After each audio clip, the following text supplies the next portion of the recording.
آگے لکھے گئے خط میں وہ کہتے ہیں کہ سیاسی عدم استحکام، جس کی لاٹھی اس کی بھینس، اور پھر کی ریت ڈال کر ملک کی معیشت کو تباہی، ملک کی سب سے بڑی سیاسی جماعت کو مسلسل ریاستی دہشت گردی کا نشانہ بنانا، تمام ریاستی اداروں کا اپنے فرائض چھوڑ کر سیاسی انجینئرنگ اور سیاسی انتقام میں شامل کرنا، یہ تمام چیزیں اس میں شامل ہیں جو عوامی جذبات کو مجروح کرتے ہیں اور عوام کو فوج میں جو خلیج ہے اس کو بڑھاتے ہیں۔ انہوں نے لکھا، پہلے اڈیالہ جیل کے فرض شناس سپرنٹینڈنٹ اکرم کو اغوا کیا گیا اور تشدد کا نشانہ بنایا گیا۔ وہ قانون کی پاسداری کر رہا تھا اور جیل قوانین پر عمل درآمد کرتا تھا۔ اب بھی تمام عملے کو ڈرایا اور دھمکایا جا رہا ہے۔ یہ اکرم کا کیا سین ہے، میں آپ کو تھوڑا سا یاد دلا دیتی ہوں۔ بیسیکلی یہ جو جیل سپرنٹینڈنٹ اکرم تھا نا، یہ خان صاحب کو ایکسٹرا فیورز دے رہا تھا، یہاں تک کہ خان صاحب کے انتظامات بھی وہ کرتا تھا۔ یہاں تک کہ آپ کو یاد ہوگا کہ نوکیا 3310 بھی خان صاحب کی جیل سے برآمد ہوا تھا، اور اس میں بھی مبینہ طور پہ کہا گیا تھا کہ وہ اکرم جو تھا وہ انوالو تھا خان صاحب کی سہولت کاری میں، لہٰذا اس کو پھر بدل دیا گیا تھا، خان صاحب نے اس کا حوالہ دیا۔ مزیدار بات یہ کہ اکرم کے علاوہ ایک اور بھی شخص تھا، ان دو کا حوالہ اس سے پہلے بھی کئی مرتبہ خان صاحب جو ہیں وہ عدالت میں جا کے جج صاحب کے سامنے کر چکے ہیں۔ ان کا کہنا تھا خان صاحب کا کہ بنیادی انسانی حقوق پامال کرتے ہوئے دباؤ بڑھانے کے لیے ایک کرنل کے ماتحت جیل انتظامیہ نے مجھ پر ظلم کیا۔ آپ کو یاد ہے پچھلے دنوں یہ بات بڑی وائرل ہوئی تھی کہ خان صاحب جب بھی جج کے صاحب کے سامنے جاتے تھے اور اپنی جیل سے جب وہ عدالت تک جاتے تھے، راستے میں جگہ جگہ کہتے تھے کرنل صاحب، چھت کو دیکھے کرنل صاحب، کرنل صاحب۔ اس کی وجہ یہ تھی کہ خان صاحب کو لگتا تھا کہ جگہ جگہ کیمراز لگے ہوئے ہیں اور ہر کیمرے میں دیکھ کے میں کہوں گا کرنل صاحب، کہ کرنلز جو ہیں وہ مجھے دیکھ رہے ہیں، اور کرنل صاحب کو باتیں سناتے تھے۔ اسی کرنل کا ذکر کر رہے ہیں، کہتے ہیں اس کرنل نے جناب مجھ پہ ظلم کیا، مجھے موت کی چکی میں رکھا، 20 دن تک لاک اپ میں رکھا، سورج کی روشنی نہیں پہنچتی تھی، 5 دن تک سیل کی بجلی جو ہے وہ بند رکھی گئی، مکمل اندھیرے میں رکھا گیا، جبکہ ورزش کرنے والا سامان اور ٹی وی تک لے لیا گیا اور اخبارات بھی پہنچنے نہیں دیے گئے۔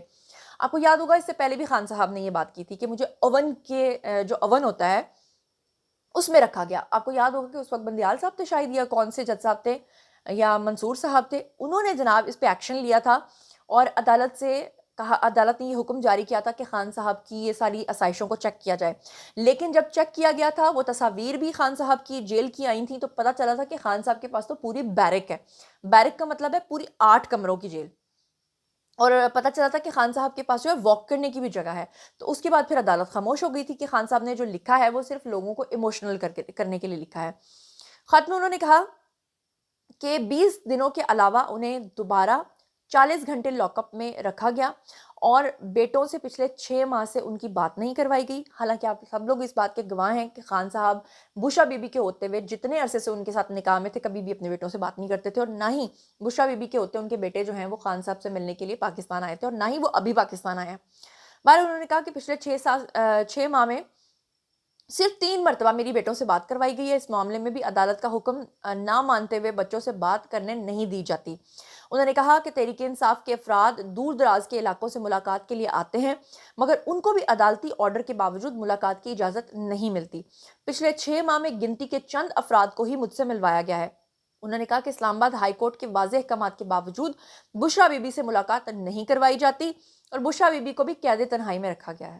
ہائے کیا بات ہے۔ میں اس پہ کچھ کہنا نہیں چاہتی۔ انہوں نے کہا کہ گن پوائنٹ پر جو ہے وہ ان کا کہنا تھا کہ گن پوائنٹ پر کروائی گئی 26ویں آئینی ترمیم کے ذریعے عدالتی نظام پر قبضہ کیا گیا۔ کورٹ پیکنگ اور کا مقصد جو ہے وہ انسانی حقوق کی پامالیاں اور انتخابی فراڈ کی پردہ پوشی اور اس کے خلاف مقدمات میں من پسند فیصلوں کے لیے پاکٹ ججز بھرتی کرنا ہے۔ انہوں نے کہا کہ عدلیہ میں شفاف فیصلے دینے والا کوئی نہیں ہے، ان کے سارے کیسز کے فیصلے دباؤ کے ذریعے دلوائے جا رہے ہیں اور انہیں غیر قانونی طور پہ سزائیں دلوائی جا رہی ہیں۔ خط میں مزید انہوں نے لکھا کہ ان کے خلاف فیصلہ دینے کے لیے جج صاحبان پر اتنا دباؤ ہوتا ہے کہ ایک جج کا بلڈ پریشر 5 مرتبہ ہائی ہو گیا اور جیل اسپتال میں داخل کروانا پڑا، جبکہ ایک جج نے ان کے وکیل کو یہ بتایا کہ انہیں اور بشرا بی بی کو سزا دینے کے لیے اوپر سے شدید ترین دباؤ ہے۔ آپ کو بتاتی چلوں کہ 3 فروری کو عمران خان نے آرمی چیف کو پہلا خط لکھا تھا اور آرمی چیف سے اپنی پالیسیز کے اندر جو ہے تبدیلی کی انہوں نے درخواست کی تھی، اور ساری چیزوں کا جو اینڈ میں نزلہ ہے وہ فوج کے اوپر گرا دیا تھا، اور پھر فوج کو ہی کہا تھا کہ آپ ہی نے سب کچھ کرنا ہے، اور اب کی بار جو ہے انہوں نے دوسرا خط لکھ دیا ہے. میرے خیال سے تیسرے خط میں معافیوں بھرا خط ہوگا جو میں آپ کو پڑھ کے سناؤں گی. جناب یہ تھا آج کا ویڈیو. باری ہے جی آپ لوگوں کی کامنٹ سیکشن میں، اور مجھے بتائیے کہ آپ اس بارے میں کیا سوچتے سمجھتے ہیں. جو کچھ بھی آپ سوچتے سمجھتے ہیں شیئر کیجیے، پرسنلی جواب دوں گی. مزید خبریں، ولاگز، انٹرویوز اور سیاسی تجزیے جاننے کے لیے میرے ساتھ کنیکٹڈ رہنا ہرگز مت بھولیے گا. چینل کو سبسکرائب کر لیجیے گا. اپنا بہت خیال رکھیے گا. اللہ نے کے بان.